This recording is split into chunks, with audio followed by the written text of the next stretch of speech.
Well, okay, I'll get started. Well, guys, thank you very much for joining this event, which is the second in this kind of America's leg of the Concordium Education series. Today is a technical deep dive. We'll be going into the code as well. Some of you that kind of were joined for the European events will be looking forward to this one as well. And we're going to try and teach you about blockchain in its fullest sense and get you kind of started with some blockchain coding as well. So without further ado, I want to hand over to Suhas and Ernest, who will be running this event, and thank you so much thank you so much for joining us and looking forward. Thank you, everyone. Thank you, Anthony. Really happy to join this call and present Concordium to everyone. So let's jump right into the slide. Let me just start with sharing my screen. Right.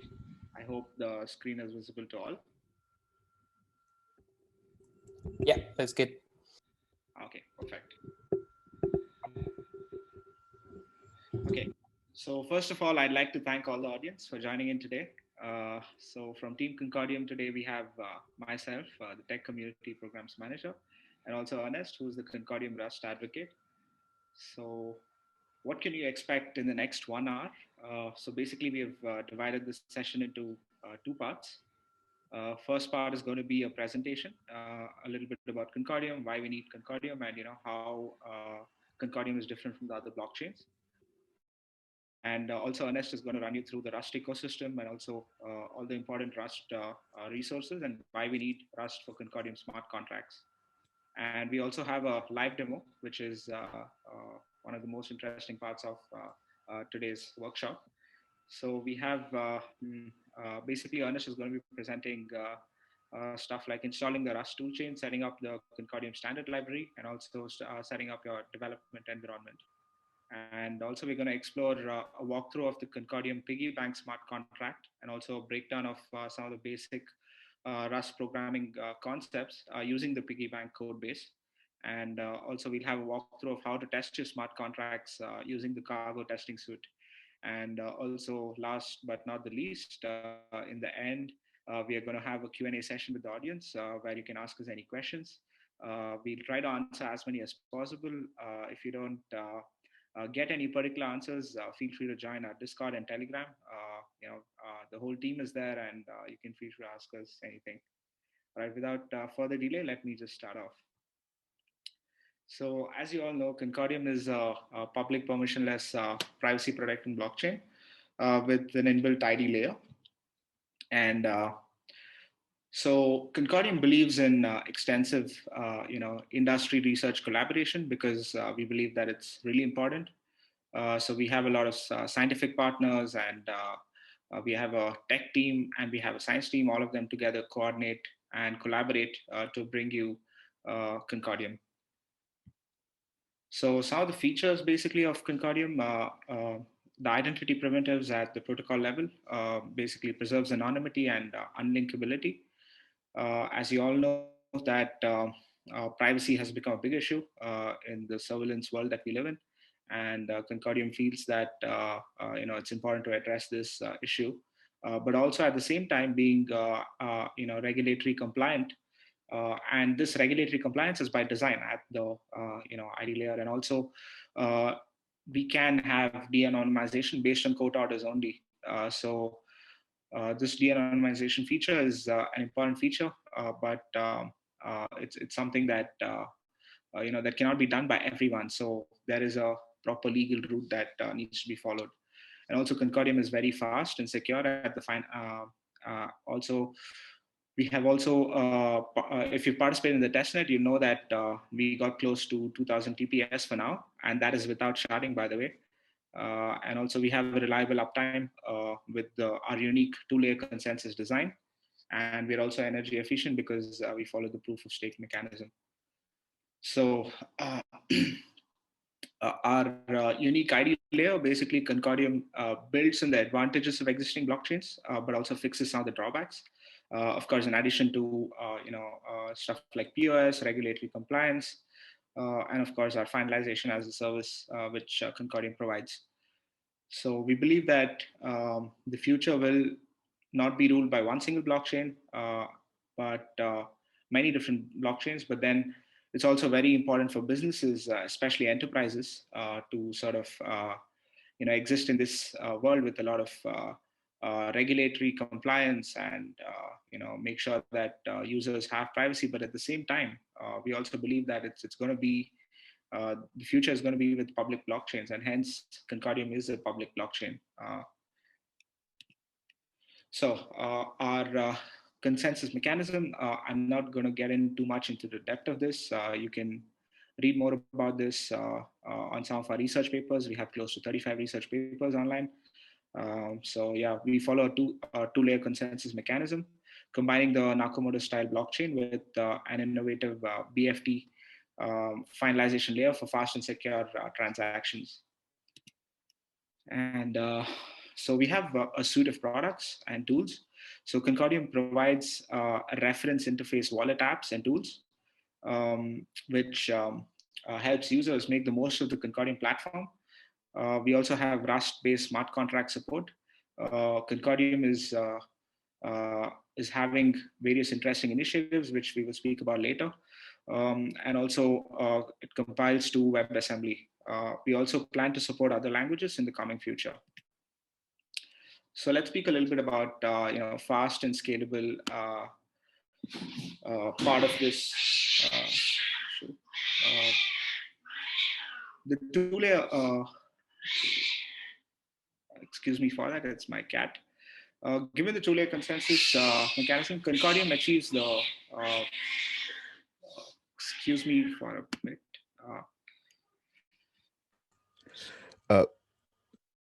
No worries, Suhas. I'll jump in. It seems your cat's very excited about Concordium, so that's really cool.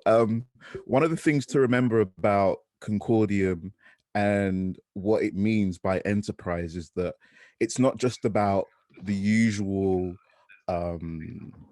notions of what we perceive enterprise to be right now. Concordium is building enterprise for the future. Concordium isn't about, drone shots of skyscrapers and the usual notions of what you perceive enterprise to be.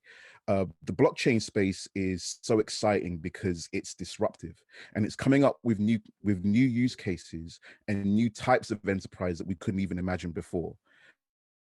So I'm going to now hand back to Suhas and his excited cat. You settled him down, right? He's okay. He's okay, right? Yes, that's the important thing. All right. Well, no worries. I'll hand you back to Suhas, who will continue speaking about Concordium. Okay. Sorry, I got a little distracted there. It was the cat. Another cat just turned up there. So yeah. So we have a pretty good TPS. Good enough to meet the needs of enterprise blockchain, and also transactions on Concordium are finalized and immutable within a very short period of time. If you check our finality block time, you'll realize that. And also we plan to introduce the novel sharding mechanism. Basically, this will help increase our TPS and also make sure that Concordium can support various other blockchains as well. So yes. So the slide is a little old, so maybe that's why we've mentioned 1,000 TPS, but in our testnet, we saw more than 2,000 TPS. So this is how the different layers of Concordium blockchain are really present. You can just have a look at this. There's the internet layer, network layer, consensus layer, and the execution layer where the ID layer sits at. And then the APIs, and of course the use cases interact through the APIs. So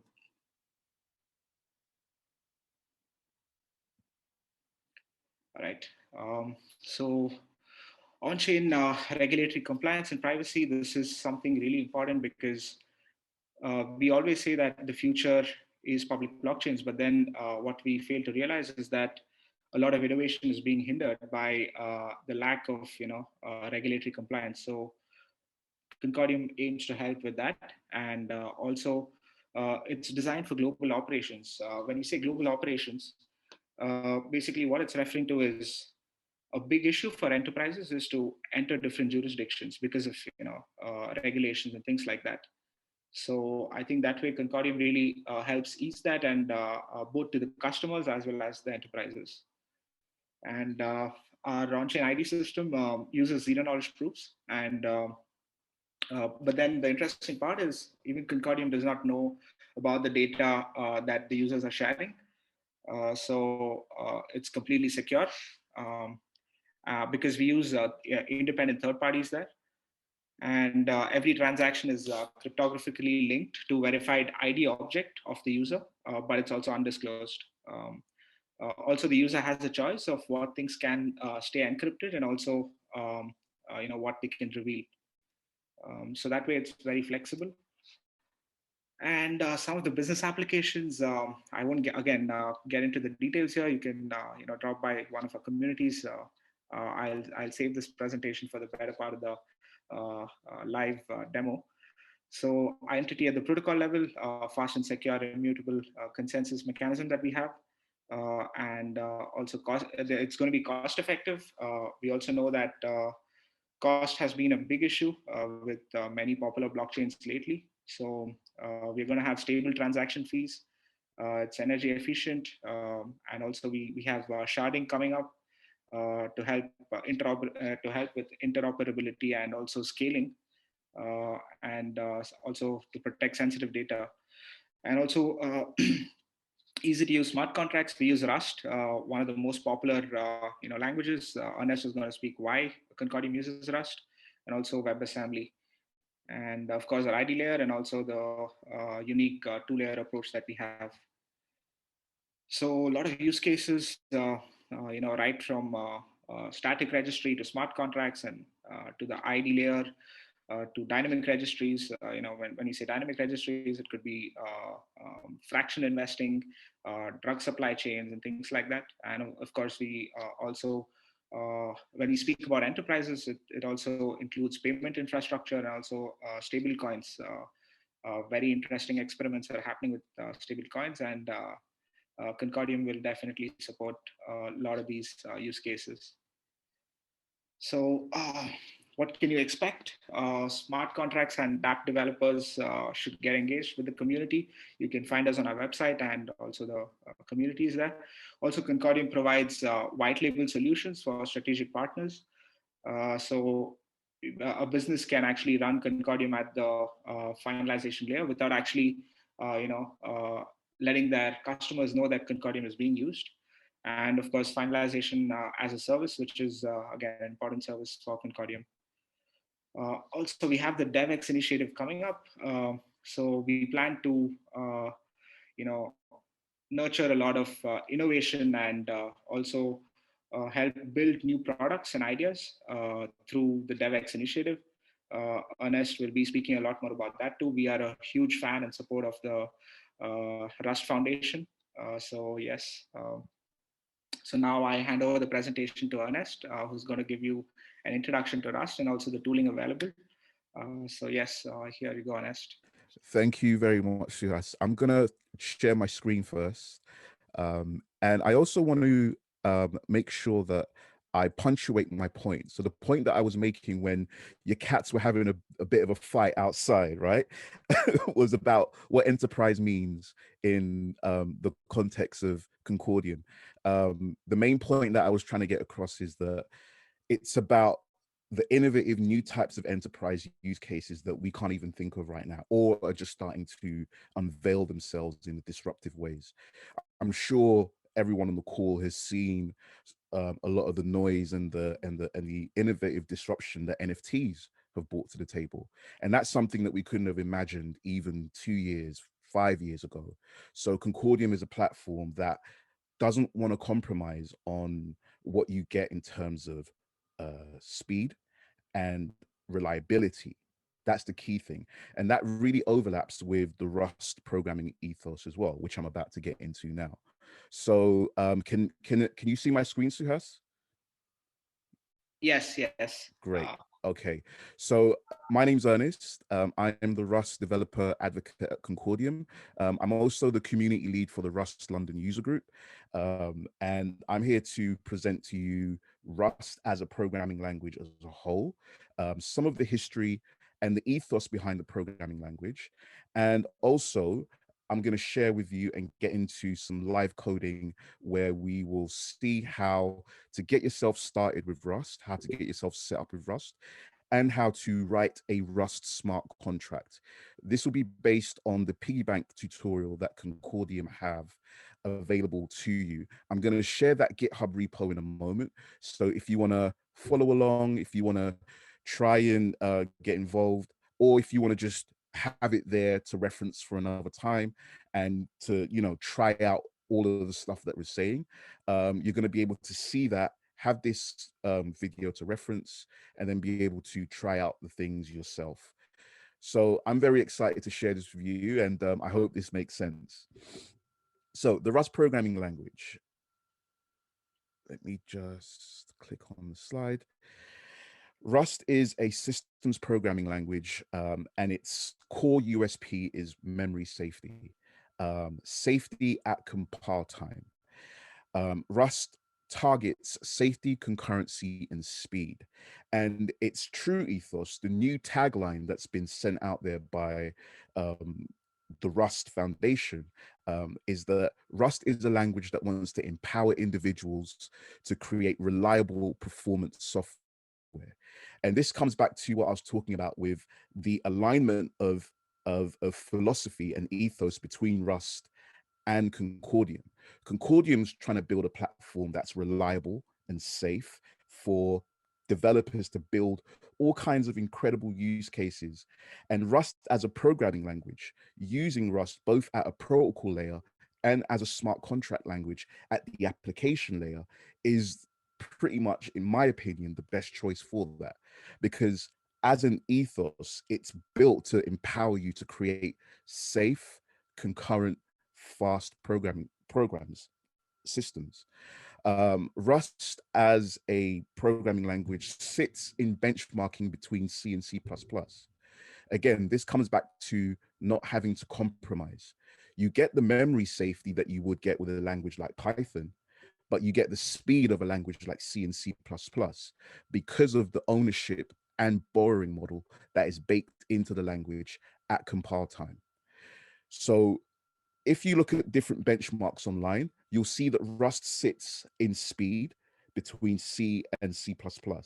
But again, you get the safety assurances of a language like Python or Go or any other kind of GC language that you can think of. Rust describes itself as a multi-paradigm, mixed paradigm programming language, meaning that it takes a lot of different features and concepts from loads of different languages and loads of different people who have come into the community and left their imprint on it. So you'll find functional programming elements like closures from a language like Haskell or Scala. You'll find things like structs and enums from an object-oriented language like C or C++. There's also generics. Rust relies heavily on generics and has a really interesting generic model when you really get into the guts of the language here. The story of Rust begins at Mozilla in 2010. It was a side project from one of the developers there called Graydon Hoare.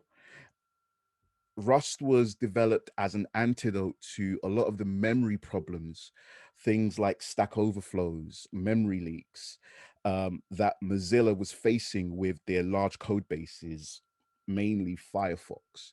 So as a solution to this, a lot of the development team at the time proposed a new language to solve all of these memory issues, and that was memory safe at compile time. So you don't have to wait until runtime when things are actually crashing to see a lot of the bugs that creep up. You get these, you get a lot of this protection at compile time. Rust, and that's the ethos. Rust employs the ethos that safety isn't optional. Dangerous, unsafe code should be obvious. And this is baked in again into the language itself. A really brilliant quote by one of the prominent members of the community, Esteban Cuba, is that Rust isn't revolutionary. It's not anything, you know, super special. It's just a collection of ideas that have been packaged together in a way that's really neat and understandable. So that's what you get from the programming language like Rust. And that's why it's been voted as the most loved programming language by Stack Overflow, the website, 5 years in a row. Rust hit its stable version in 2015, and it now releases in versions. Rust at Concordium, and why Rust works for smart contracts. So Rust isn't only used by Concordium at a protocol level and as a smart contract language. A lot of the leaders of the new school in blockchain, a lot of the projects that, if you're paying attention and really looking at what's happening with the blockchain ecosystem, there are some really interesting projects that are going to be primed to really disrupt the current status quo, and Concordium being one of them. They all have a commonality. They all use Rust at a protocol layer and at a smart contract layer, and they all use WASM for execution.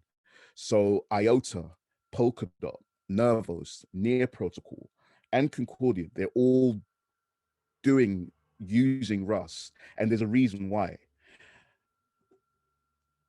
4 core reasons are stated here. The first being the type system. Rust is a strongly typed language, but it gives you the benefits of a high level interpreted language, meaning you have, for example, type inference in Rust, but at the lowest level, you still know what your types are, because at its core, Rust is a strongly typed language. And this extends into the computational and mathematical reliability that you get from a strongly typed language. Not only are you protected at compile time from weird bugs that happen. If any of you have coded in Python, I'm sure you know what I mean by just not knowing what your types are at compile time. You don't get that with Rust by design. And also with Concordium, because of the science team that are, doing some incredible things in the background with formal verification, you're actually able to extend the strength of this type system further, to have mathematical assurance that your types are your types are what they say they are, and your computation is being done properly. I mean, if you're building financial systems and things like, that are going to be reliant on money, you want to be sure that it's built properly, right? You then have WASM. So WASM is a binary file format, and it's one of the most important new advances in web technology in the last 10 years. It's going to be something that is very prevalent in the coming years, and it is a binary file format that allows you to get near native speeds in the browser. What it also allows you to do is mix different programming languages into a single compilation target, and run that in the browser at near native speed. Another important reason why Rust as a programming language makes sense for smart contract development is Rust isn't only used for smart contracts. It's used for a range of things and a load of different domains. And you're able to stand on the shoulders of everyone using the language throughout the entire Rust ecosystem. And you get all of the tooling that is being shared and being built throughout the language for smart contract development. And that just isn't possible if you develop a smart contract language specifically for your platform and specifically for your use case. So getting started with Rust. Rust is available on Windows, Linux, macOS, and WSL. I'll share with you how to get started with that in a moment. When you install Rust through a tool called RustUp, a new version of the Rust compiler is released every 6 weeks. So that's why Rust is always evolving, it's always growing, it's always innovating as a language.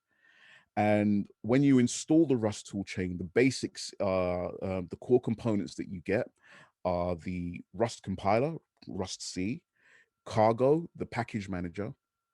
If any of you have worked with any Node.js, that's similar to NPM. It's actually built on NPM, well, not on NPM, but it was built with NPM in mind. And you have Rusted, which is the standard library, the Rust standard library. Getting started with Rust and Concordium. Concordium have an API, a Rust API that connects to the Rust standard library. So you're able to leverage and utilize everything within the Rust standard library, but for smart contract development. Now that has its positives and its drawbacks, and Concordium are doing some interesting things in creating a sort of subset of Rust and extracting out the most important parts of the language for Rust smart contract development specifically. Rust is a huge language, and not everything within the Rust language is applicable for smart contract development. But Concordium are fully in, and they're fully invested in Rust as an ecosystem and as a language base. The Cargo Concordium is a variant of Cargo itself for managing your smart contract builds and deployment. I'm going to show you more about that in a minute. And the Rust Concordium Stud is the Rust API that allows you to utilize everything that Rust has to offer. So a little bit more about Cargo. So Cargo is the package manager. Again, if any of you have ever used NPM, it's very similar to that. And the main thing to understand and realize about Cargo is it makes working with dependencies and external libraries really, really easy and nice. In Rust speak, a crate is a library. It's similar to, you know, any other kind of library that you would have heard of in other kinds of object-oriented languages. But Cargo allows you to manage and get repeatable builds without the need for make files or complicated build scripts. Here are some different learning resources and tools for when you start exploring Rust further yourself. The first port of call is always the Rust book. This is a free book that provides you with a comprehensive overview of the language, its semantics, its idioms, and all of the features. It is one of the best pieces of programming literature that I personally have ever read.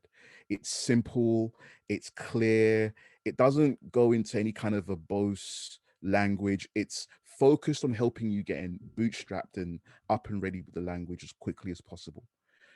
There's also a website called Exercism, which is a collection of exercises. It allows you to work through in a specific track different examples of the Rust programming language with mentorship. So with a community of mentors who will give you tips on how to write your programs better. There's also Rustlings as well, which is a very popular Rust tutorial series. And Rust by Example, which is another comprehensive book that gives you a lot more in-depth details on how to implement data structures and things like that. Resources, you have the Rust Playground, which is an in-browser IDE. So if you don't want to install the toolchain, you can just go to the playground. The URL is here, and just start coding, start trying out Rust, and you'll have all of the tooling inside the browser that you would get if you installed it natively as well. There is an extension to the playground called Explain. This is the GitHub repo for it here. And this actually explains and shows you a little dialog box, the syntax of your Rust program as you're hovering over it. So if you've got a function signature, it will tell you what that function signature has as inputs and what it returns. There's also cheats.rs, which is the cheat sheet for the programming language. It's a great resource when you need to reference things and you're not quite sure how this specific thing is implemented in the language. Tooling wise, there's Clippy, which is a linter that actually helps you write more idiomatic Rust. It will correct you and give you suggestions on how to optimize your code in line. It's a plugin that you can just install into your IDE. There's also Rust Format, which is a tool that will actually format your code to the Rust standards. There are specific ways to format your syntax in Rust, and Rust Format actually just gives you that as tooling. Whenever you click save, it will just scan through your code and make sure that all of your white spaces are in the right place, all of your curly braces are in the right place. It's a really cool tool. And for those of you that want to get deeper into the guts of the language, because it is a low-level language close to the metal, there is Rust Godbolt, which is a compiler explorer. So you can actually see the assembly that's generated from your Rust code and really get deep into the optimization side of things. The community. So the Rust community is the jewel in the crown of the Rust programming language, and it is the popularity. It's the key to its popularity and success. If you want to hang out and check out more about Rust, there's the Rust Discord. There's also the Concordium Discord, and you will find that there's such welcoming, inclusive, diverse places. One of the amazing things for me, finding the language coming from C++, that there was no ego, and it kind of felt like you could talk to people on the compiler team. You could message people who were actually building out the roadmap for the language, and that was something that I'd never experienced before. So that's why I'm really passionate about Rust, and Rust is such an exciting ecosystem to be a part of. There are also a ton of conferences. Rust Fest, Rust Conf is really popular in the States. In the Americas, there's also Cloud Native Rust Days, which focuses on cloud development and how Rust is becoming more important in cloud apps and cloud infrastructure. There's also Rust Lab, which is a European Rust conference. Also the working groups, get involved in the working groups. These are actually places where, again, a lot of the holes that need to be plugged in the language are discussed and worked out. And they're open and they're accessible to newcomers, as well as people who have been established in the language. There is the Rust cryptography working group and the Rust formal verification working group that Concordium is a part of and will be contributing a lot to.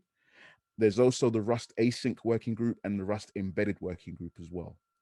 So yeah, these are some of the places where you can really get involved and become a part of the Rust community. And now I'm going to take a few minutes to swap over and get into the practical side of it. I hope this all made sense, and I want to thank Encode again for giving Concordium the opportunity to share their vision with Rust and how they want to impact the blockchain ecosystem. Thank you very much.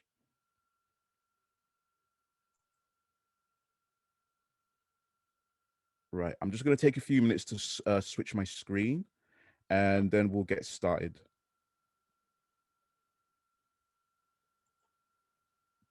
Also, we have a ton of documentation on our website, so if you guys are interested, you can go check it out. And also, the developers are always looking for feedback. If you have any feedback with respect to how we can improve things, you're always welcome. And we have our mainnet coming up too, so a lot of exciting stuff in store, especially for the developers. So yes, here goes Ernest. Right. So thank you very much for that, Suhas. So what we're going to do is we're going to get started with installing Rust from scratch. I'm going to try, live demos are always tricky things, but I'm going to try and walk you through all of the steps involved with getting started with Rust.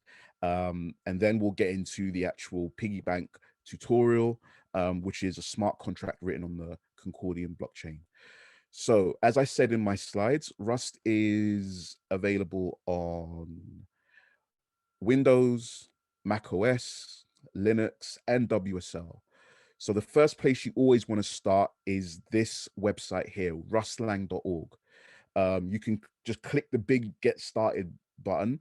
But if you also click the install link here as well, it will take you down to the section of the page where you can install Rust Up, which is the tool that I stated is used to install the Rust toolchain. And you can pick your platform to get started. If you're using Windows Subsystem for Linux, WSL, which I do at times, you have to use this bash command here. So you can just copy this bash command straight into your terminal, and it does all of the rest of the stuff for you, and it copies everything into your environment path. So all of the environment variable stuff is already sorted out for you. That's the main thing in getting started with Rust. Once you've gone to this website and you've chosen the specific platform that you're on, whether you're on Windows or you're on Linux, the curl commands will just do the rest for you. Okay. So if you want to do a custom setup, you can follow some of the instructions here on how, and if you have to add the environment variables yourself, this is where you'll be able to do that. This is where you'll specifically be able to add the environment variables to your path. But everything else is just installed straight through straight through the website and straight through the curl commands here.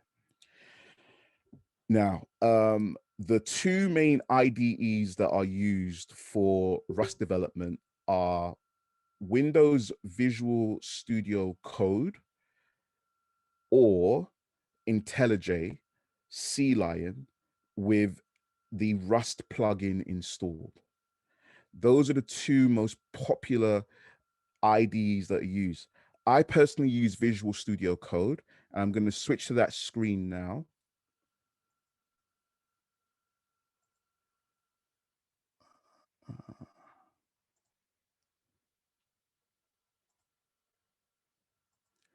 So I use Visual Studio Code, and if you're going to follow with me, and everything will be done in here, you have to install the Rust language server, RLS.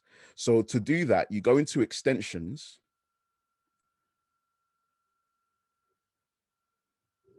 I'm just gonna try and enlarge my screen here. I hope this is large enough for you all. And you look for Rust lang, and by installing this extension here, you install the Rust language server. Even better than that is what's called Rust Analyzer, which is a full suite of Rust linters and plugins. It's an IDE in itself. Rust Analyzer is really, really good. It's really, really popular because it does a lot of things like macro expansion and code completion for you. But just to get yourself started, you can start with the Rust language server, RLS. I've already got that installed here, right here, Rust language server. And that will be the main thing you need to get started with programming in Rust after you've installed the Rust tool chain itself. Okay, so does all this make sense? Is there any questions? I'm just going to jump in the chat to see if there are any questions or anything specific that anyone's asking. Does anyone have any questions about what I've said so far? Please feel free to ask questions. We will have hopefully have a Q&A session towards the end, but okay. Mostly audience are on mute, so maybe like we can open up the Q&A in the end.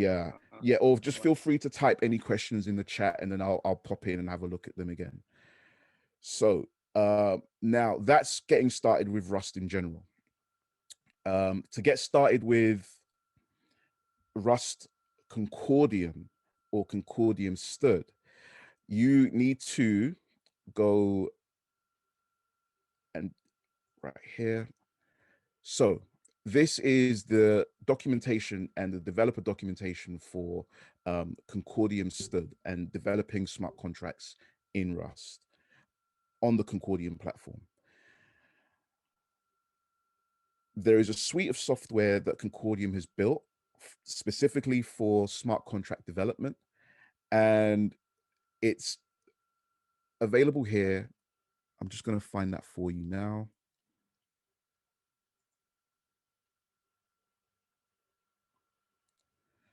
I'm going to share this URL in the chat. And this is the Concordium software suite here. What you get as part of that package is everything that I described in the slides. You get Concordium Stud, which is the Rust API that links to the Rust standard library. You also get Cargo Concordium, which is the extension to Cargo for Rust smart contract development. You also get the Concordium client, which is how you'll interact with your Rust smart contract after you've deployed it on the Concordium blockchain. And there are a few other things as well for your node as well, for running a node on Concordium. You have to deploy a smart contract on a running node. I won't be able to do that in this session because of time, but here is where you would go to download the suite of tooling for developing smart contracts on Concordium. I'm just going to paste that here for you all. Right. So once you have downloaded the zip file, you'll unzip it, and then you'll get to a point where you need to add Cargo Concordium, and you need to add the suite of software to your system's path. If you are on Linux, if you're using a Linux machine, you'll have to do that using the bash RC file and editing your bash RC file to do that. I'm on a Windows platform, so I'll have to show you what you would do for Windows. And to do that, you'll go into your environment variables and you'll add the Concordium software suite to your path variable so that you can build with it through your terminal. I'll just show you what that looks like right now. So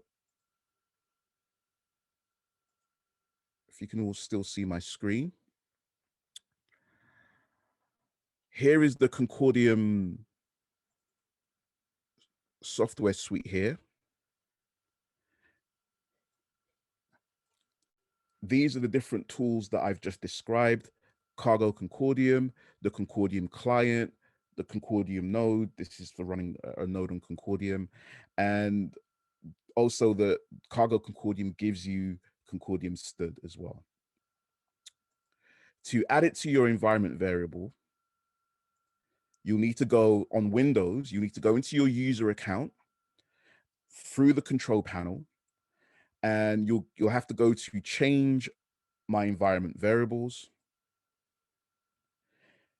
You select the path, you create a new, in my case, I've already done this, so I'll show you here in edit, and you would add this to your environment path.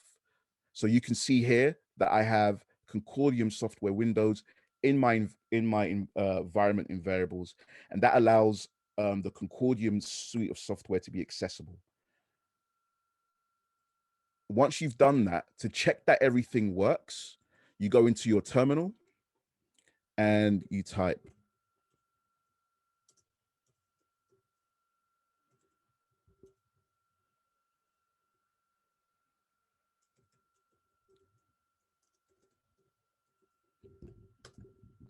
right. So typing in that command lets you know that your system's path can find the software and that you're able to start developing in your IDE of your choice, or even in the terminal with Cargo Concordium. This brings up some of the basic commands that we're going to look at as well. So to build a smart contract, to run a smart contract, to test a smart contract, these are some of the sub commands that you would use. So I'm going to get into starting up and actually building a smart contract in Concordium. I'm going to be using the piggy bank tutorial. I'm just going to share that GitHub repo with you all. It should be here. This is the GitHub repo with all of the examples of different smart contracts that you can build on Concordium just to get you started. I'm just going to share that in the chat right now. So please feel free to ask questions. You can try if it works, if it makes sense to copy along, and we'll see how we get on with the time that we have left. So we're going to be looking at the piggy bank tutorial. And starting from scratch with this, let's discuss what the piggy bank tutorial actually is. So the purpose of this smart contract is to model a piggy bank on the Concordium platform. It is basically a smart contract that allows anyone to insert GTU, which is the native token on the Concordium platform, and only the owner should be able to smash and break the piggy bank. And all of the money that has been inserted, all of the GTU that's been inserted into the piggy bank should only be added to the owner's account. Does that make sense? You have, yeah, again, basically a smart contract that is acting as a savings pot, basically. So once the piggy bank is smashed, it shouldn't be possible for anyone to add GTU into the already smashed piggy bank. And that requires some specific things. So to get ourselves started with developing this smart contract, we'll go back into my terminal. I just need to turn it back into size. And I'm going to start from the top. And I'm going to walk you through with some of my notes on how we get started in building this smart contract. So as I said, Cargo is the package manager and the build system for the Rust programming language. So whenever you start a new Rust project, you begin by creating a package. To create a package, you need to use the curl command cargo new. So straight from your terminal, I won't do it here because I've already done that before. Cargo new is how you start a brand new Rust project from scratch. After you run this command, you'll see in your sidebar, it will automatically build the basic components and all of the folders that you will need for any Rust project. All Rust projects come with what's called a cargo toml. So this acts as your manifest, and this is usually your starting point. This is where you manage all of your dependencies. So external libraries that you're going to use to build your smart contracts. It allows you to add the metadata to make sure that you have versioning right, that the smart contract is attributed to you, and very importantly, that you're using the right edition of Rust as well, because Rust comes in editions. Rust is backwards compatible with previous editions, and there are no real breaking changes. So you can have, or you can be using an older version of Rust, and it will still work. But for you to know that you're using the right edition of Rust or the latest edition of Rust, you manage this in your cargo toml file. Toml stands for Tom's Obvious Markup Language, and it's very similar to JSON. Cargo manages all the different files that make up a Rust project. You have a lib.rs file, and all Rust files end in the extension .rs. This is the equivalent to a main file. If any of you have programmed in C or C++, you know that a main file is the entry point for the compiler for your program. You do have a main.rs, you can have a main.rs file as well, but for the purposes of this specifically, you have a lib.rs file. There's a key difference between the two. Lib.rs files are usually libraries, so they don't return they don't return an executable. They don't compile to an executable. lib.rs files are just libraries, whereas main.rs files do give you an executable. They give you a binary at the end. Your target file, you don't really want to mess about with that. That contains a lot of different debug information and lots of other under the hood components that the compiler uses when you run a compilation. You also get a gitignore as standard. So Rust gives you versioning control as part of the setup of a project. So these are the core components of, irrespective of Concordium and irrespective of smart contract development, this is what you get with every Rust project when you start up a new Rust package. Now, coming back to the piggy bank example, we need to create this piggy bank. And to start off with, we open up by, let me just increase the size.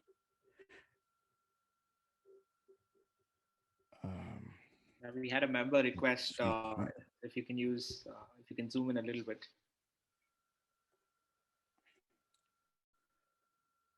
Yeah, this is good. We start off by importing the Concordium standard library for Rust. Just decrease the size of the terminal. So what we're doing here is an import statement. It's similar to hash include if you've used C and C++ before, or import for Java and JavaScript. You're doing the same thing here. And with this here, if you hover over it, it gives you inline documentation describing what's going on with the code. So this is coming directly from the documentation. So if you ever want to know what crate you're importing, its profile, all you have to do is hover over the actual name of it, and it will give you the documentation and the link to it right there. Now, to get ourselves started with building our piggy bank, we need to define the state of it. We need to define what it can be. And we do that using an enum in Rust. Now, Rust as a programming language has very powerful enums that allow you to define state in very unique ways. We'll get more into that. I wish we had more time. We're coming up to time soon, but Rust has specific features within its enum definitions that allow you to define state in very unique ways. Here we're defining the state of our piggy bank. So the piggy bank can either be intact or it can be smashed. And what we have here is something very specific. This is a procedural macro. Macros in Rust are, again, very unique, and they expand on the concept of code completion. If you're familiar with C, you will realize that macros in C are very crude, to just be quite blunt, right? Macros in C are code like text replacement.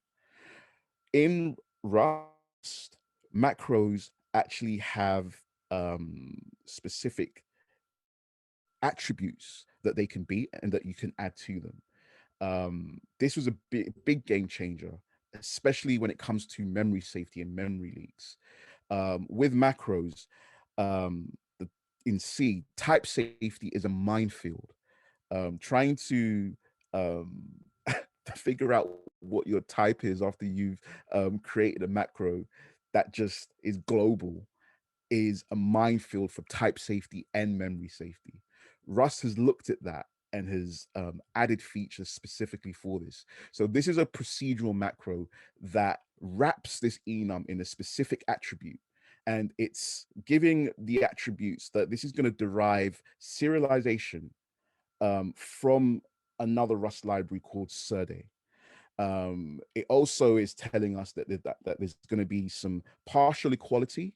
So it's going to have the trait of partial equality, and debug. And again, if I hover over these, it expands out and tells me more about what these specific traits that this procedural macro is wrapping this enum in. So here we're defining the state of the piggy bank. So we know that the piggy bank can either be, these are the two variants of the piggy bank. It can either be intact or it can be smashed. As we go through the rest of this smart contract, we'll see that that there are specific ways that we can define what it has to be at its construction. The next function that we're declaring here, and this is a function, I'm going to talk through a bit of function signatures in Rust because they have some similarities to other programming languages you may have been familiar with before. But there are some specific things that Rust does, especially with exception handling, that are really interesting and really exciting. So this function here is for the initialization of the piggy bank. This is how we create the piggy bank. If you want to give an analogy, it is similar to a constructor in C++ or Java. And what we're doing here is, again, we're wrapping this constructor, let's just call it a constructor, in another procedural macro that explicitly gives it the attribute of being a smart contract initialization. This isn't part of this init attribute, isn't part of Rust. This is something that comes from Concordium. So Concordium have created a procedural macro that denotes, that gives this function, piggy bank, the specific attribute that your only job, your only functionality is to initialize this smart contract on the blockchain. So function signatures are created with the keyword FN to denote function, the name of the function, and the inputs of a function. So this function takes in the input of it's a context. What that means is, and I don't want to get too deep into this because we're running out of time, but this has to do with the borrowing and ownership model that Rust employs, which is the big part of the USP. So these are the inputs of the function, and this is the return and the output of the function. What we're stating here, I'm just going to move the zoom icon out the way. What we're stating here is actually part of how Rust has a unique approach to error handling. We're returning a result. So we're returning an initialization result that states that you should get back from this function the state of the piggy bank. And if everything's okay, because again, this in itself is an enum.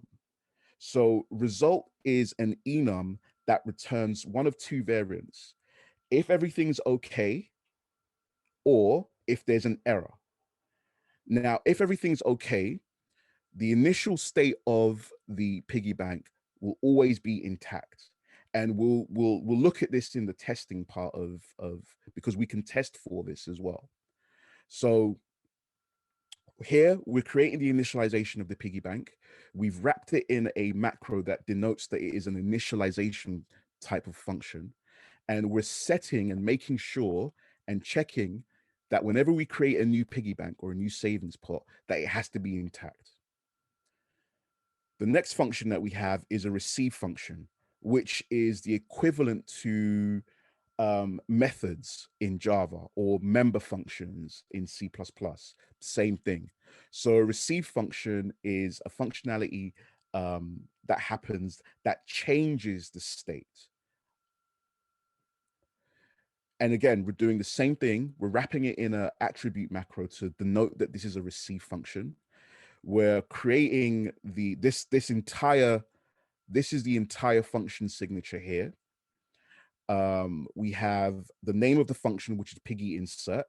The purpose of this function is to allow for the insertion of GTU into the piggy bank itself after it's been initialized with a state that is intact.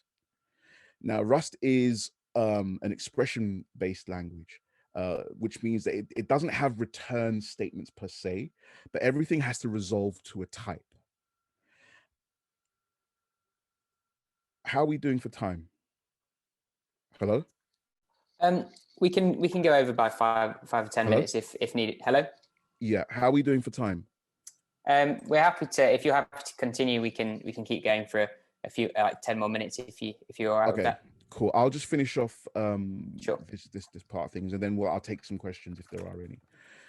So the receive contract is, again, equivalent to a method in any other kind of language. And again, we're using a generic statement. And again, there's things that I have to expound on that I don't want to get too much into the weeds into, because they are quite complex concepts. But what we're saying here is essentially that this function has an action of some generic type A. And we're going to flesh out more of what that means in the body of the function. So this isn't an input type. The input types are its context, the amount, the state of the piggy bank, and its return type is a result. So remember, I stated in the initialization function that a result is going to give you back whether it's okay or it's an error. Here we have a receive type of result, which is saying that if you're able to put in GTU, you're going to let me know right here. You're going to let me know that everything is okay. Now, this is where I was talking about type inference. This is very similar syntax to Python, where you don't have to explicitly state the type here at the beginning of your declaration of the input function. But if you hover over it, it will tell you that that amount is of type amount. And amount is a specific type created for smart contract development by Concordium within the Rust context. Now, these are taking references and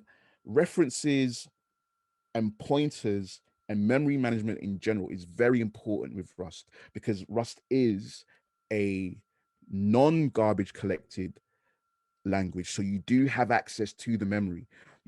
As I showed you with Rust Godbolt, you can really optimize your programs. And this doesn't just apply to smart contract development. This applies to embedded. This applies to game development. This is why Rust is used so widely.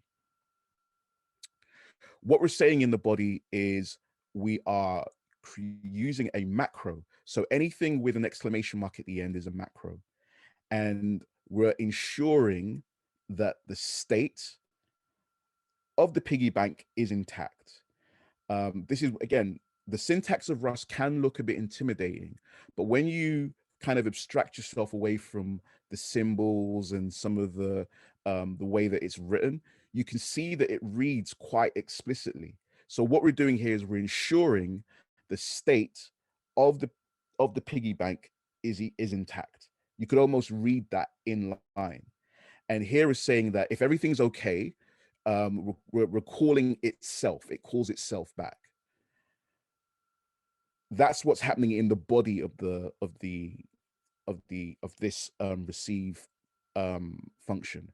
Rust, like any other programming language, has curly braces to denote the body of its functionality, and it has function signatures in the same way that you're used to in most other programming languages. The second receive function that we have is for when you need to smash the piggy bank to release the GTU that has been stored in here. Again, we have the same function signature or a similar function signature as inserting. And again, we're wrapping it inside a procedural macro to ensure that this is to give it the attributes of a Rust smart contract that works on the Concordium blockchain. Again, we're denoting that this has some generic action of type A. We're also taking reference to its context and state. And here, we're creating the variable. This is how you create a variable in Rust. You use the let keyword. And again, you don't have to state the type because you have type inference, but the type is always known at compile time. And here we're setting the context to owner. So this is a call to this is what gets the actual address on chain.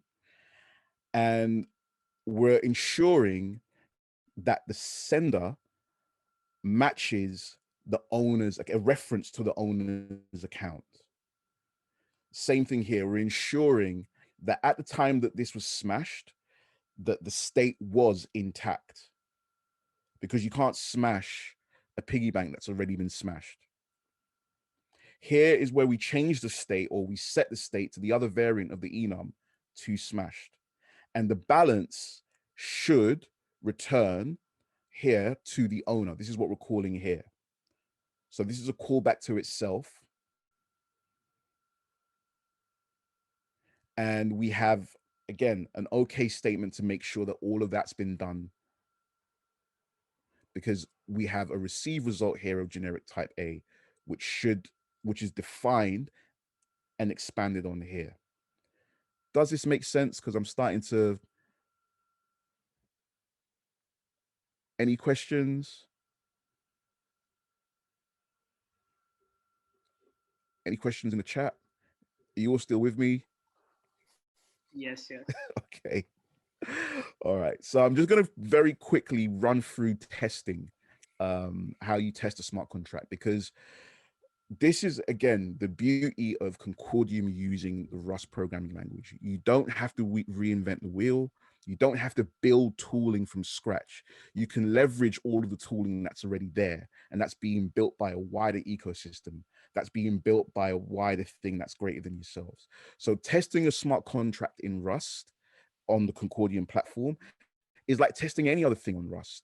You just write your unit tests in the same way. You import the same tooling as if you would any other Rust function. Again, I would love to expand more on this, but here is where you're bringing in the tool test suite, which is leveraged and tweaked in Cargo Concordium for the specific context of smart contract development. And as I was stating before, you write your tests in the same way as you would anything else. So here we're checking to see if, when we call the piggy bank init function, is its state intact? Because that's what we want it to be. So that's what this test does. And we can run the test using Cargo, the curl command, Cargo Concordium test. And here it's giving us the expected state that it should be. So this here is asserting that when we asserting the state of what the smart contract should be when we get the result back from the test. So there's a lot more that I could expound into.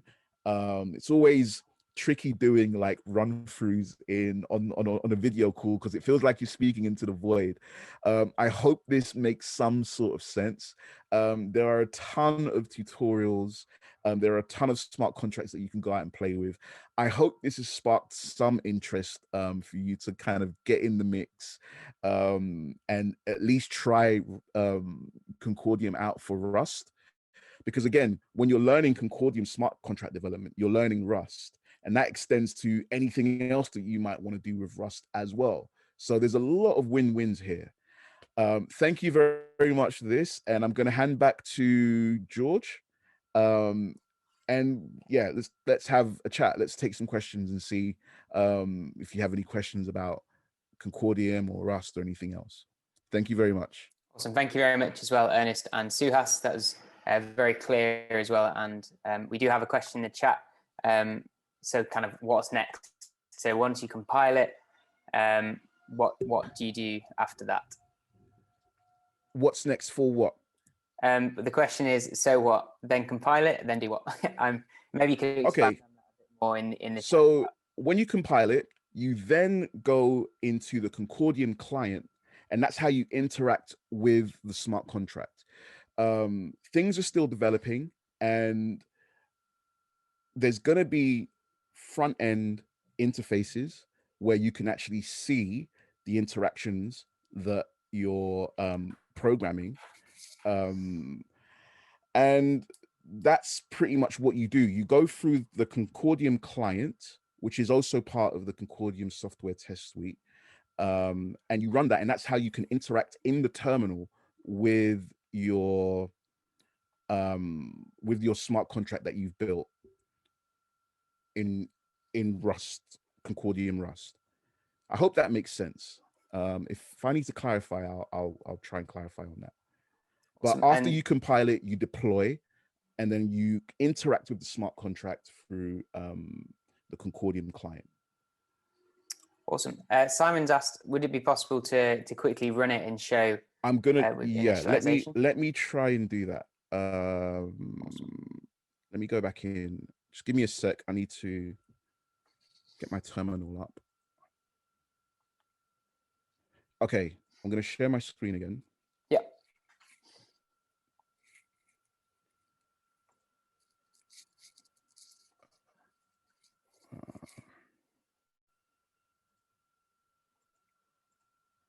Okay, so in my terminal,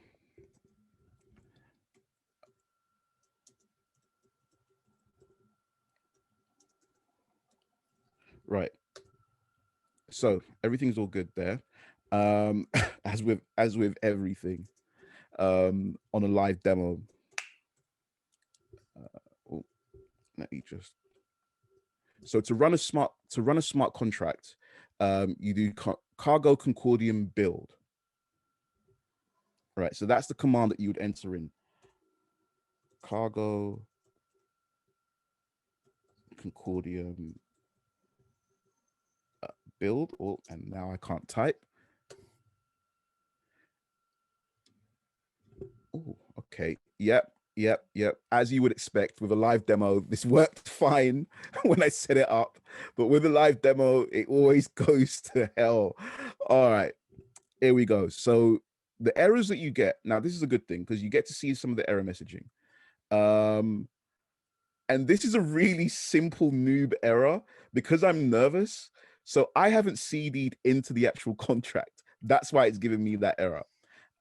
So the cargo, for me to be able to run the smart contract, you need to be in the same folder where your cargo toml is, because that's your manifest. So the compiler is going to look through your cargo toml file, look through all your dependencies, and then build your smart contract from there. But again, me being super nervous, I haven't even CD'd into the project yet. So bear with me, and I'm gonna sort that out now. Hang on. Oh, I can't see my screen. Just bear with me 1 minute.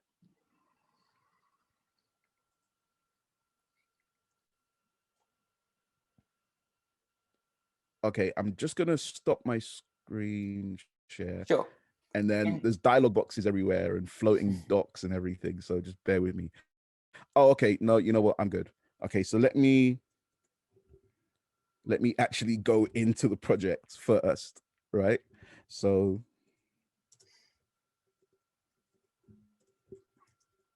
okay, so I CD into, right. So now if I run cargo Concordium build, right, now you can see the compiler working. And again, this is the same thing for any type of Rust project that you would build. This is what you would get. So now it's told me that the smart contract has built, but if I wanted to run the test, I would run cargo Concordium test. And now it's running the tests.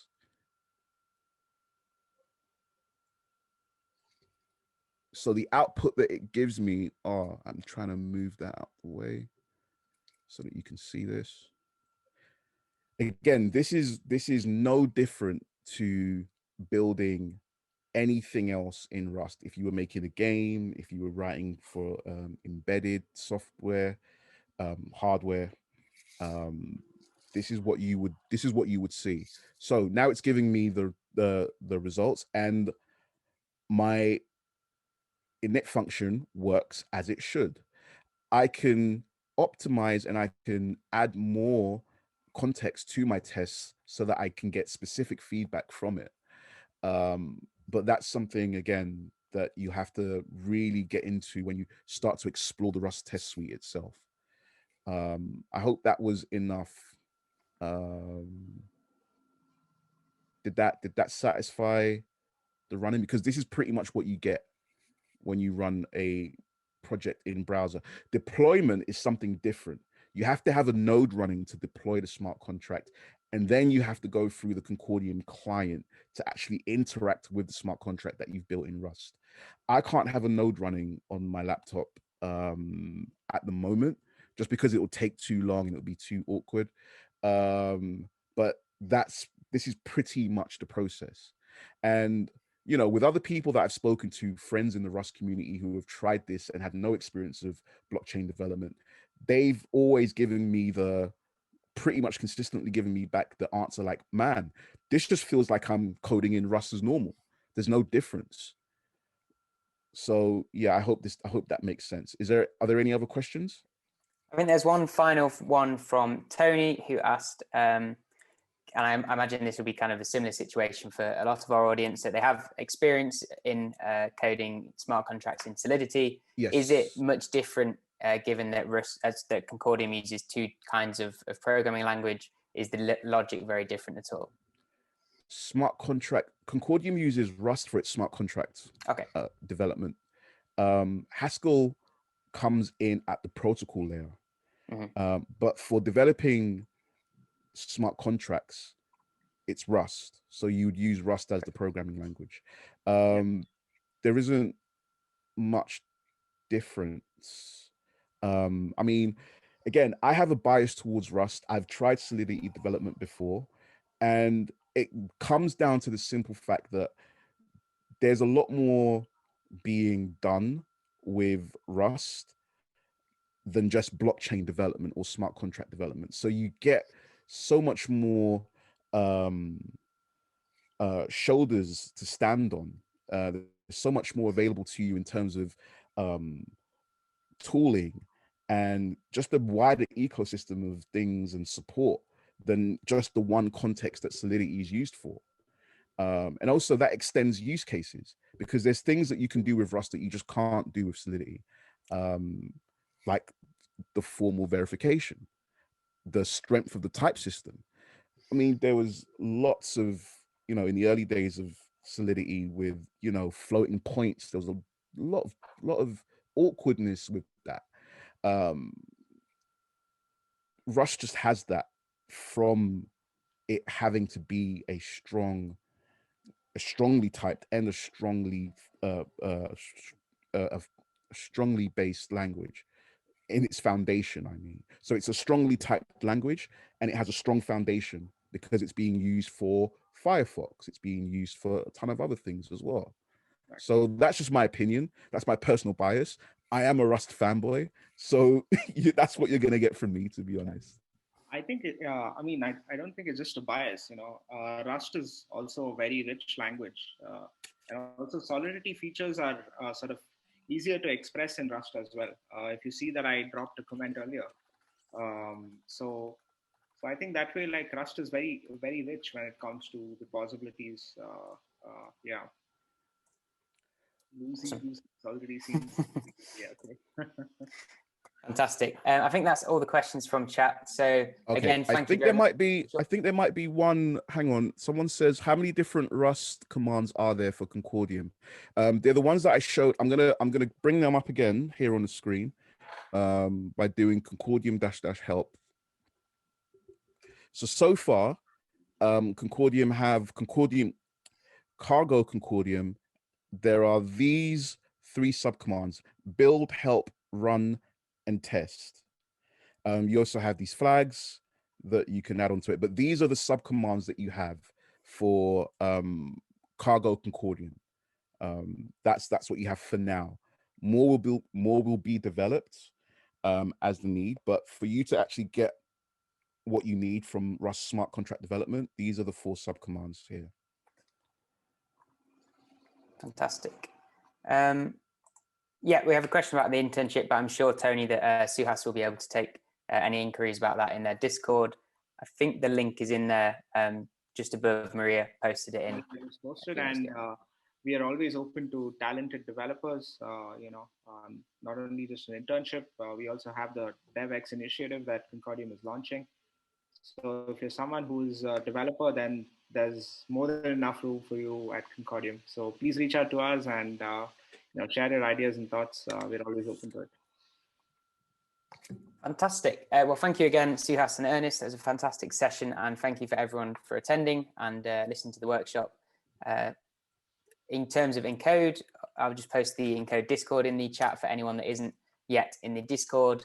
Obviously, we've got the ongoing hackathon and we have a few education series, so make sure to check out our website if you are interested in attending more events. Thank you very much. Have a good evening, everyone, and we'll speak to you soon. Thank you. Thank you for having us.